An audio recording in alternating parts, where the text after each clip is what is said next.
Hey everybody, Jim here, and today I'm going to be making a tie-dye t-shirt, or maybe two or three, I don't know. The way I make them is a little different than the way other people make them, but I'll explain the steps I take and why I'm taking them as I go along. Let me start by cleaning off this portable high-density polyethylene card table, and I like HDPE because the dye and the dirt and stuff typically will not stick to it. I'm seeing where there's a rusty spot right there, and some dirt right about there, and then some more dirt. I'm going to scrub that all off and get this prepared, because you really want to start with a nice clean surface underneath your shirts.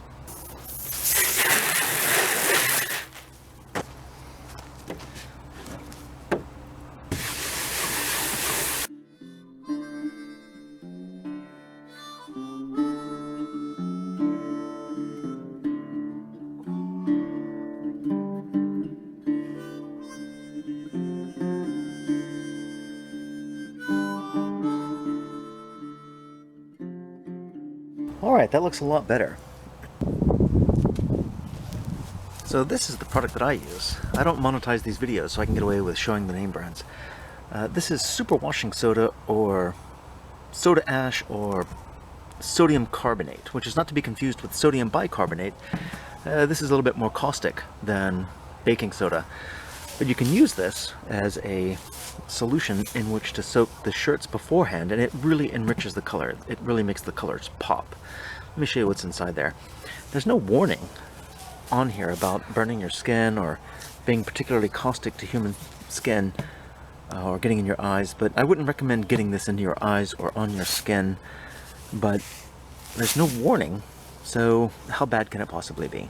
Anyway, let me throw on some gloves and some glasses and I'll get started. Safety first.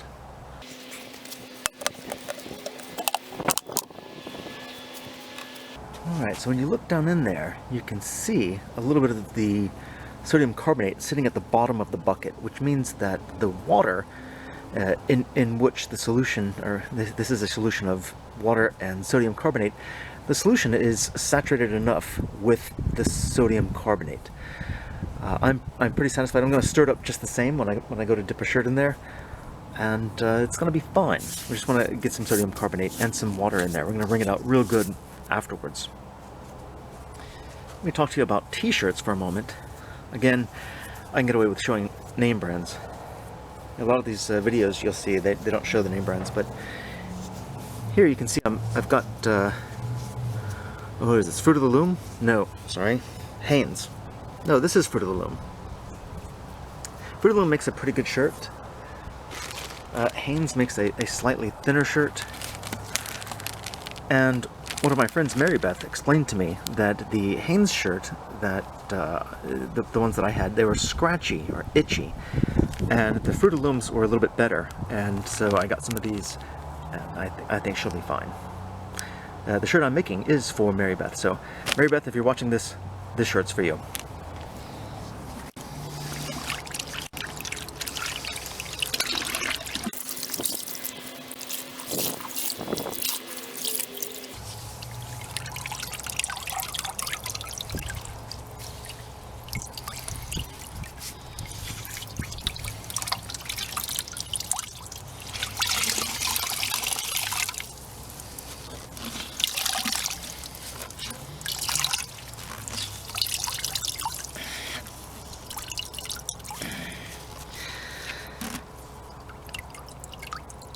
You really want to get as much water out of there as you can. It'll leave behind a film of calcium carbonate on the cotton, which is really going to help that color.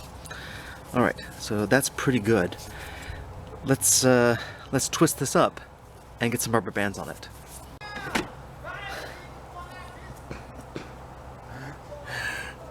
I live next door to some junkies, and they are they're having a little party next door. Sorry, you're gonna have to hear them while you're listening to me.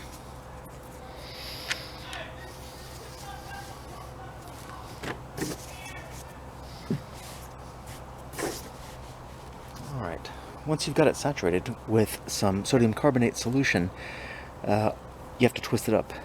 Now, if you want the pattern to start right in the middle of the shirt and spiral outward, the solution that I've found is the best is to start right between the armpits of the shirt. So right between here and here, there's a middle spot. That's a pretty good starting point, and so you can start twisting there.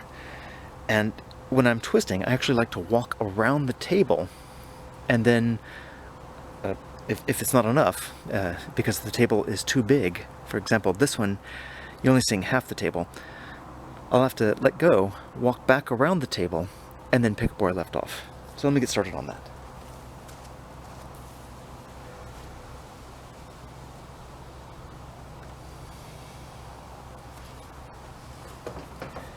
As I'm going, I'm creating little tiny seams, little tiny bits of cloth. I'm trying to keep this as flat as possible. It likes to bunch up.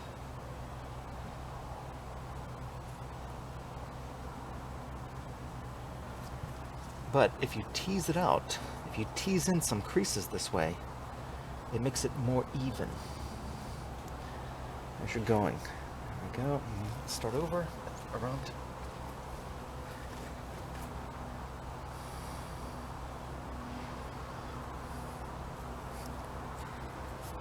Just tug it outward a little bit, and these creases will form naturally.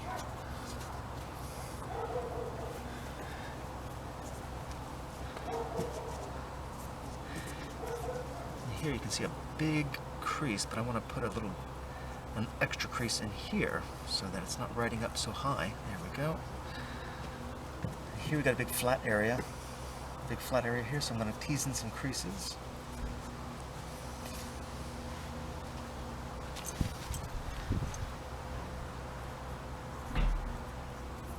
So instead of some large creases, I want a lot of little creases.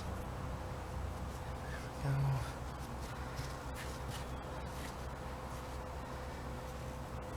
There we go, just forming creases in there. Under my hand. Yep.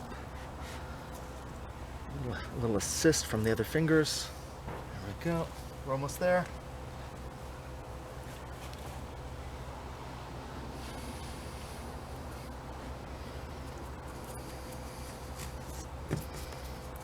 See, it's trying to form a big crease here, so I'm going to back that out a little bit and add some more texture to it. There we go.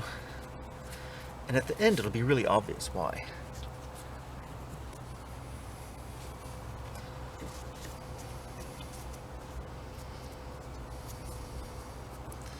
Got a little high spot here, so I'm going to dent that in. There we go. Nice and easy like that. Look at that. It's starting to fold around just fine. Alright, the neck hole is trying to pop up here, but I'm going to bend it back down. Perfect. And then the sleeve is trying to flatten out, but I'm going to give it a little bit of extra detail.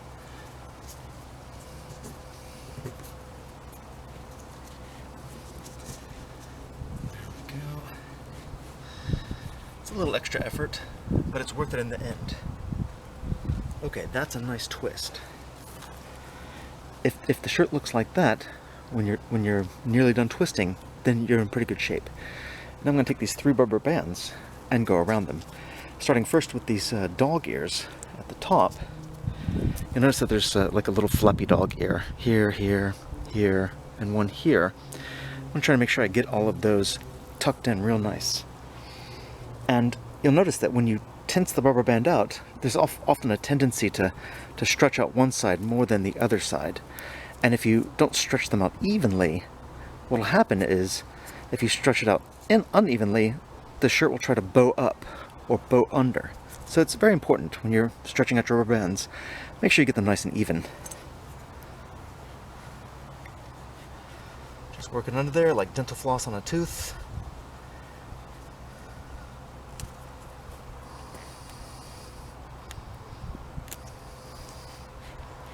Nice.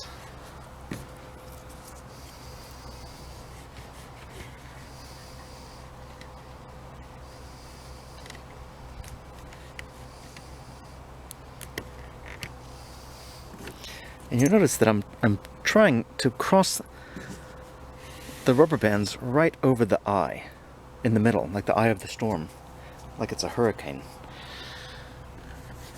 That's going to give us a nice way to apply the dye a little bit later on. There we go. A nice little painting chart, almost a paint by numbers. Perfect. Now that's an extra large shirt, so it gets pretty big. And yeah, I think that's actually a great twist. I'm going to move this rubber band a little bit so they're a bit more equidistant. So you get 6 pie slices. Almost. There we go. That's pretty good. Alright, you shouldn't have to pick it up very often, but I'm picking it up just to show the camera one side and the other. See, the detail on the other side is a little bit finer. But we're going to dye both sides, and it's going to come out just fine. Alright, let's get to putting dyes into the bottles. Here's the box that I typically use to store my dyes. If you keep them together, you can have a little kit that you carry around when you need to, or when people come over, or you have a little party. You can really entertain a handful of people at the same time. As many as a dozen. You can make a dozen shirts in a couple of hours, and it's a real crowd pleaser. Let's find a bottle. Oh, that's an empty. There's pink. And I like to label them because a lot of us are colorblind. It's a fun thing. But yeah, you can see I've labeled them yellow, red. Red's got a little bit in there. Blue's mostly empty. So what I'm going to do is add some blue. So let me show you what I do in order to make these dye squirt bottles. First, of course, I'm going to take off the lid. And I'm going to put in just a drop or two of some dish soap. That is plenty. And that's just a simple surfactant. Well, I'll let you Google what surfactant means. I'm going to find my blue. That's sapphire blue. Purple.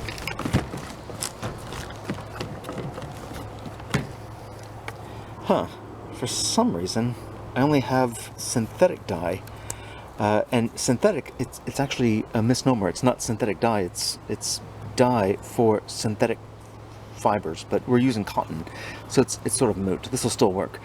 But yeah, I got some sapphire blue, and I'm going to put a bunch in this bottle. Now, I like to go really rich. The instructions call for a particular solution, but as you can see... Oh, darn it. That's my fault. I'm looking through the camera reticle. There we go. I'll put a lot in there. Yeah, that's pretty good. And then I'm going to add some water.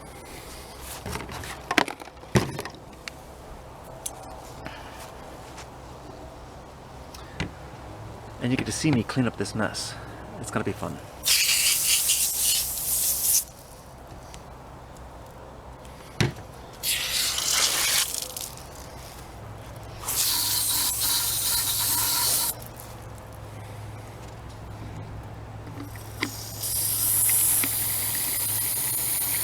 Now, if you're like me, you like to do stuff outside to avoid cleanup later on, this is a great way.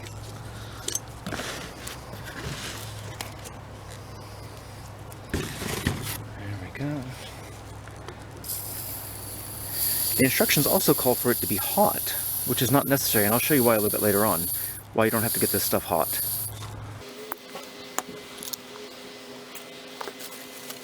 Always keep a rag or paper towel nearby.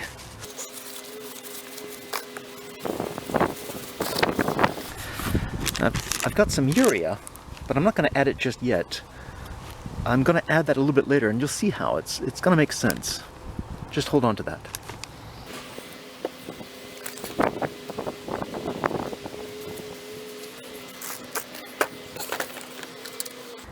Make sure you get this on nice and tight.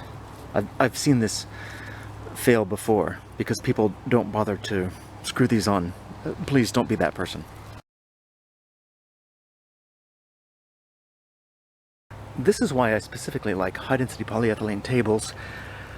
They're magical. For whatever reason, the dye just does not bind to the HDPE molecules. Alright, so the junkies have gone inside. It's just us. This table's pretty neat because it has two halves. It's cumbersome because you have to walk around and then back around in order to get that second twist. But you can still get a good job. You can actually get multiple people working on twists at the same time, on tie-dyes at the same time. This end is a bit downhill. You noticed earlier that the dye ran off that direction. So what I'm going to do is use this end as the area where I am applying dye. Typically I would use the other end for people to twist the shirts and then dye them at this end. But let's see how this works. Watch this. I'm going to zoom you into the table a little bit closer and then put the cookie rack in place.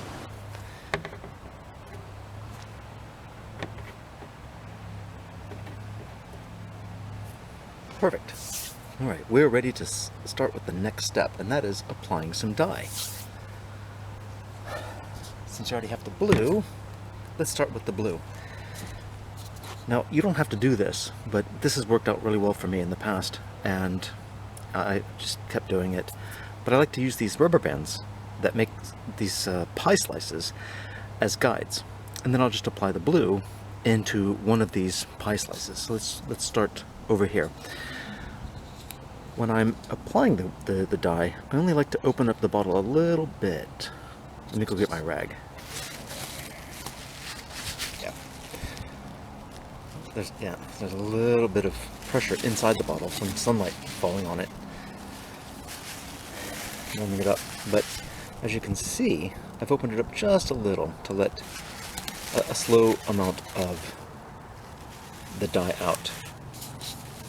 Alright, and the reason I do that is if I tip it over, the solution of dye and water will actually slosh forward and come out the end and splash out, and I really don't want that. So if you have kids around and they're doing it, this helps out a lot because it controls the amount of flow.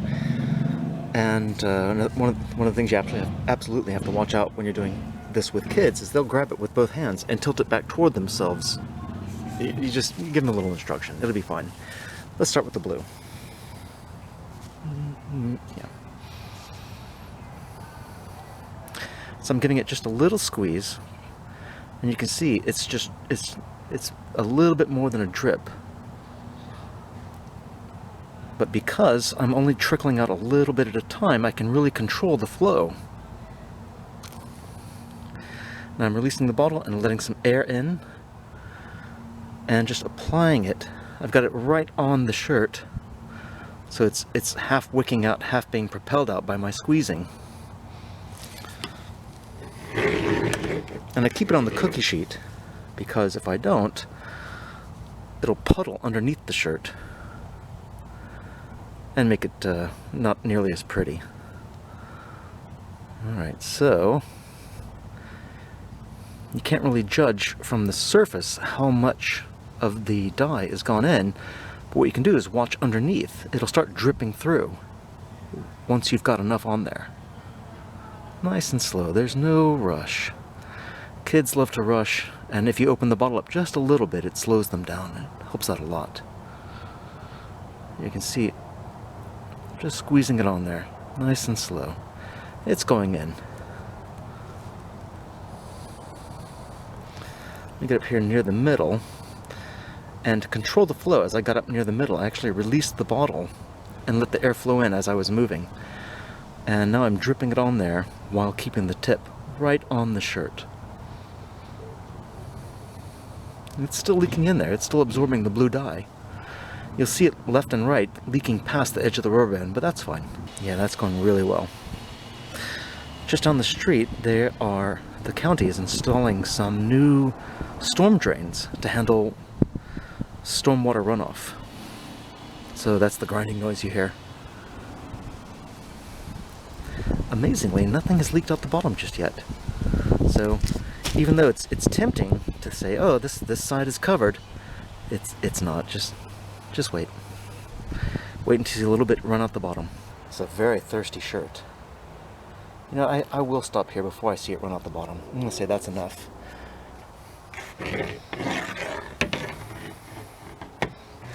Well, let's go with a little purple. What we'll do is a fun color wheel scheme, or theme. So I'll go purple and then red.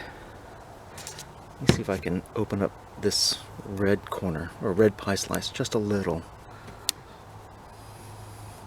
Yeah, that'll be fine. Again, opening it up just enough to let a little bit of flow out. Give this a little shake.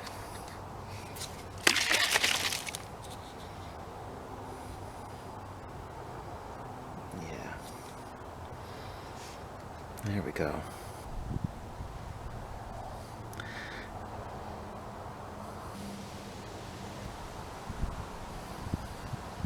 If you look closely, you can see it puddling at the top and then wicking shortly after into the shirt.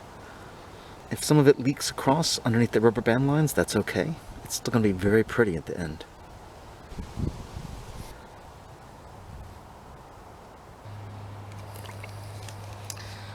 That's pretty good. I think that's going to be enough. Let's do the red.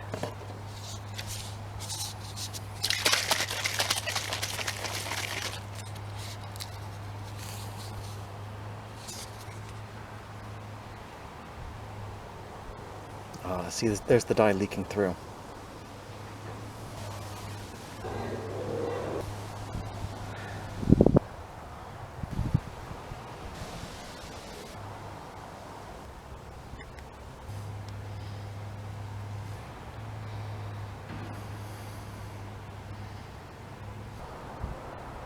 Well,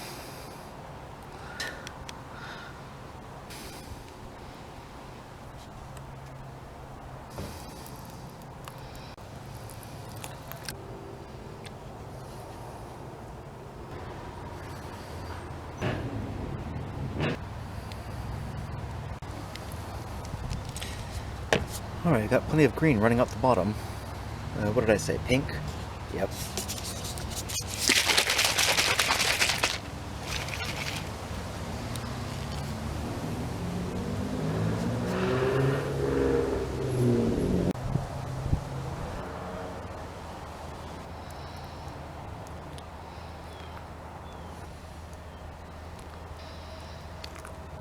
Now we're going to do the flip.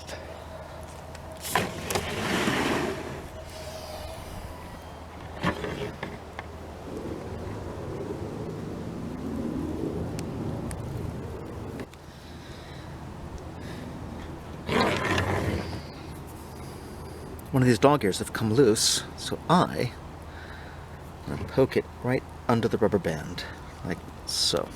Perfect.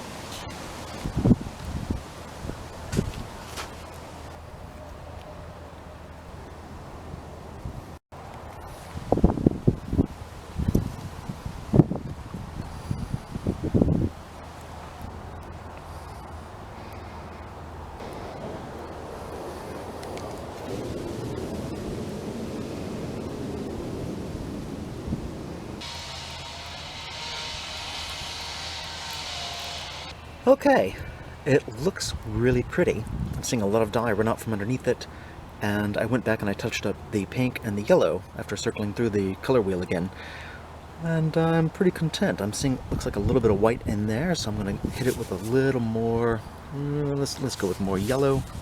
I think there's plenty of red in there already. See that part there? Yeah. And now that I've colored the red, I'm getting close, and I don't worry about getting a little bit of yellow into the red pie slice. It's not going to hurt anything. It's going to be really pretty when it's done. But now I'm going to let this drain for, oh, I don't know, about a half hour. Let it dry off a little bit. And then we're going to go to, I guess, what we're going to call phase 3. And that's where we start setting the colors to make sure that they don't run when you wash these. Alright, these colors don't run. You've heard that saying.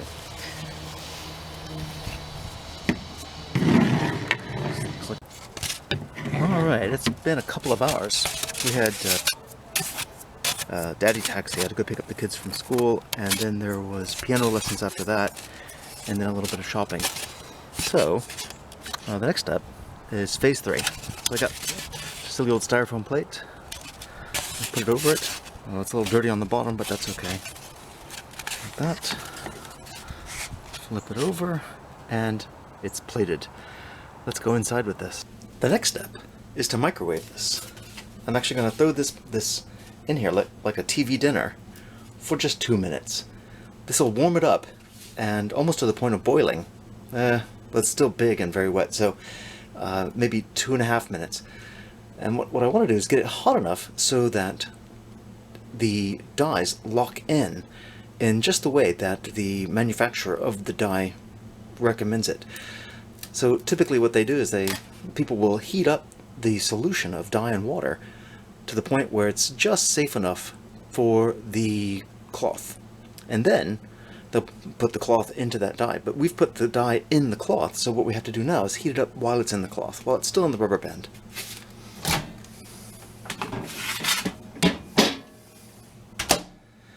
Let's go clear, 2, clear, time cook, 2, 3, 0, start.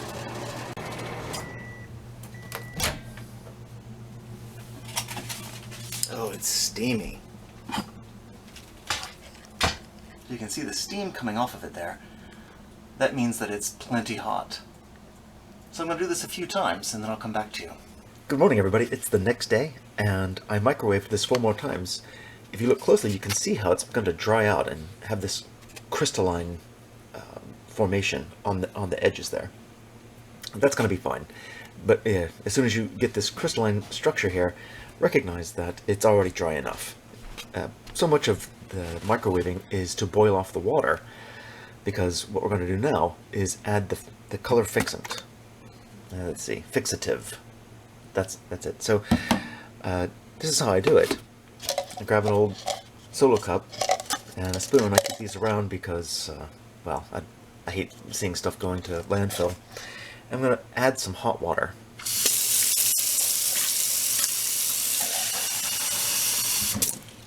And that's plenty, just a little bit down there at the bottom. And then I'm going to add the fixative. I figure about one half to a third fixative to the water, like that. And then I'm going to add some urea, which is notorious for being rich in nitrogen. You can buy urea in these little pellets on the big box stores over the internet all day long. The brand doesn't really matter. I'm just going to add some in here.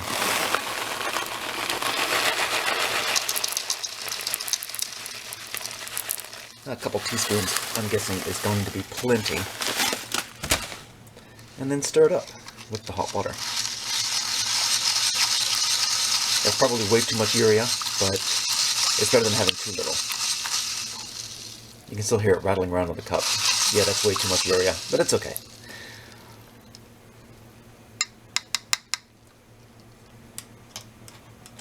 Alright, now I'm going to add this to the styrofoam plate underneath the shirt.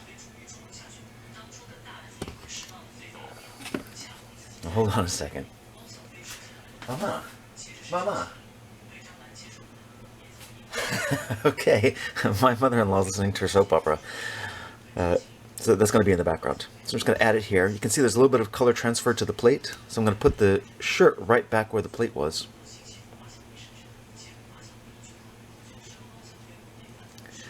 I'm going to be careful not to pour out the urea pellets. That is way too much urea, but it'll be alright. I'm going to put the shirt right back where it was. Maybe level this out a little bit. There you go. Make sure it's level so it gets in there evenly. There we go. And it's going to soak in. Alright, so I've managed to make a little bit of this same solution and put it into a squirt bottle, so I'm going to spray that on.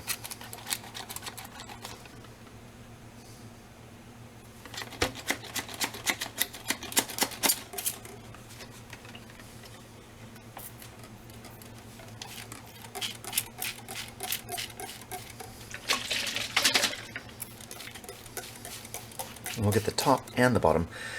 The fixative and the urea have been already soaked completely from the plate into the shirt. So yeah, I'm just getting the top now. Make sure you get around the edges. I learned this when I was working at Domino's. Yeah, you start at the edge and work your way into the middle. Alright.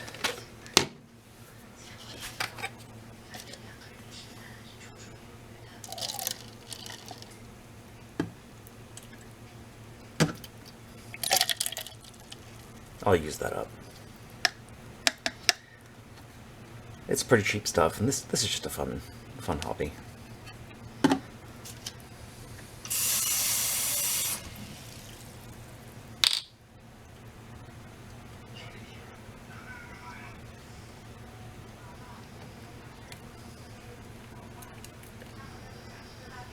Alright, so I threw the urea out into the yard, which I'm pretty sure is quite safe. The nitrogen should make a relatively good fertilizer. Alright. Oh, great. I'm going to let this sit for a minute and soak up the urea, the fixative, and then we'll come back and we're going to microwave this a few more times. That looks like all the solution of color fixative and water have been absorbed into the shirt, so now I'm going to microwave it for, oh, let's go crazy, let's go 3 minutes.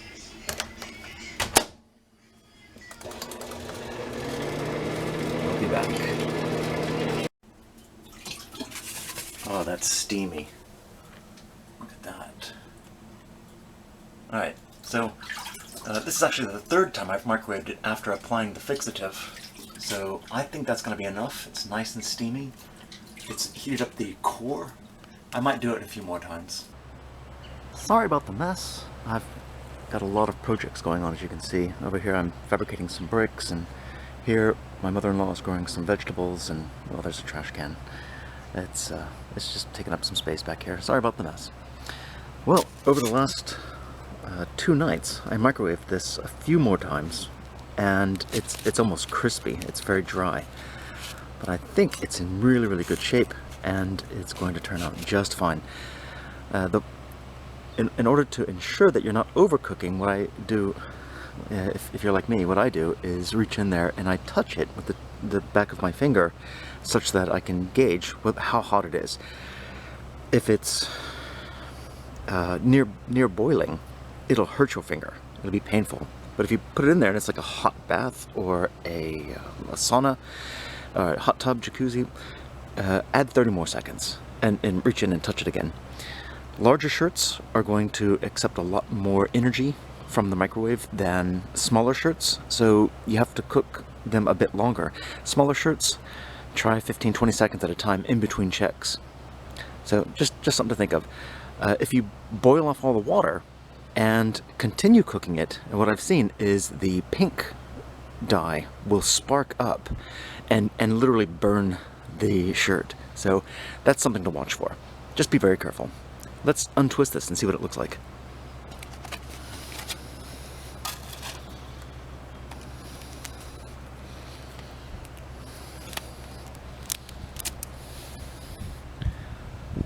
Oh my. That's one of the best ones so far. Look at that. That is just glorious. Now when I hang these up, I like to hang them up sideways because that allows the water to drip off just right.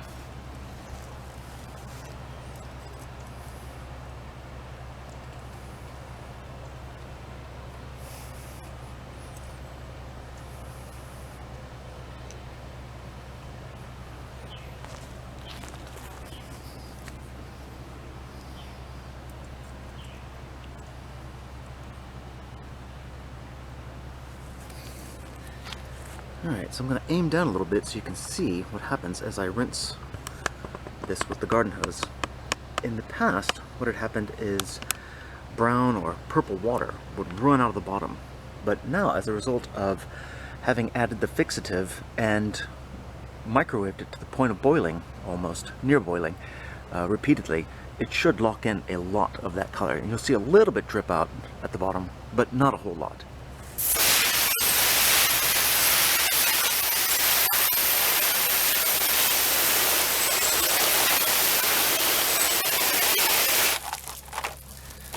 As you can see, it's dripping out clear instead of purple or brown. And I'm really excited by that. That's what we're really looking for. Before I let this dry, I'm just going to go ahead and wash it. Let me get some cold water in the sink. There we go. Add some little old blue dish soap. I've rinsed off all of the loose dye. There wasn't much loose dye. It's really locked in here. But any other chemicals or nitrogen or color fixative that was loose has been hosed off in the yard. So I'm going to get this nice and soapy. Make sure that you jiggle it around real good, rub it on itself. And what I'm noticing is that there's a very subtle change in the soapy water. You can see it's changed a little bit, but not much.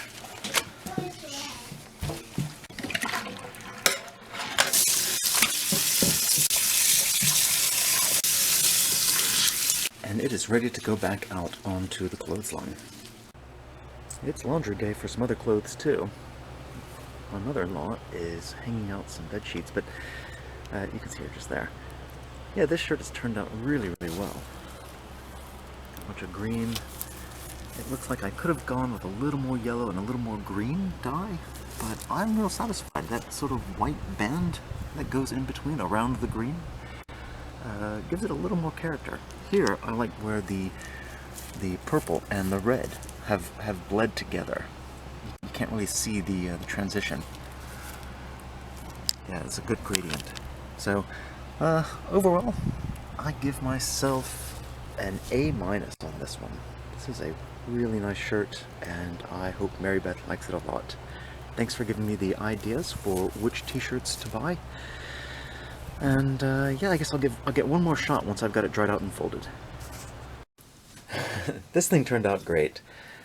I'm very excited by the very rich colors and how there is distinction, but at the same time enough bleeding between the different colors such that they just run into each other. It's very nice.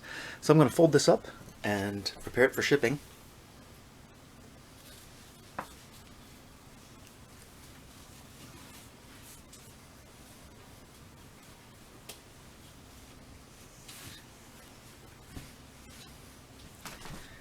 And that's it. I sure learned a lot making this video, and I hope you did too. Thanks so much for watching.